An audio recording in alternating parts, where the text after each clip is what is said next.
کیا بیوی کے دودھ پینا جائز ہے؟ بسم اللہ الرحمن الرحیم۔ شروع اللہ کے نام سے جو بڑا مہربان نہایت رحم کرنے والا ہے۔ السلام علیکم۔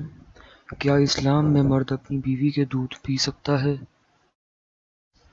بیوی کے پستان چوسنے میں کوئی حرج نہیں ہے، لیکن اس بات کا خیال رکھا جائے کہ بیوی کا دودھ منہ میں نہ جائے۔ بعض علماء کا کہنا ہے کہ بیوی کا دودھ خاوند کے منہ میں جانے سے نکاح فاسق ہو جاتا ہے، لیکن کچھ کا کہنا ہے کہ فاسق نہیں ہوتا بلکہ گناہ کبیرہ ہے۔ لیکن اس بات میں کوئی شک نہیں کرنا چاہیے کہ بیوی کا دودھ حلق میں جانے سے نکاح ٹوٹ جاتا ہے۔ بے شک اس عمل سے نکاح ٹوٹ جاتا ہے۔ ہمیں امید ہے کہ آپ کو یہ ویڈیو ضرور پسند آئی ہوگی۔ ہماری ویڈیو کو لائک کریں اور ہمارا چینل سبسکرائب کریں تاکہ ہماری ساری ویڈیوز آپ کو ملتی رہیں۔ اللہ آپ کو اور آپ کی صحت کو سلامت رکھے، آمین۔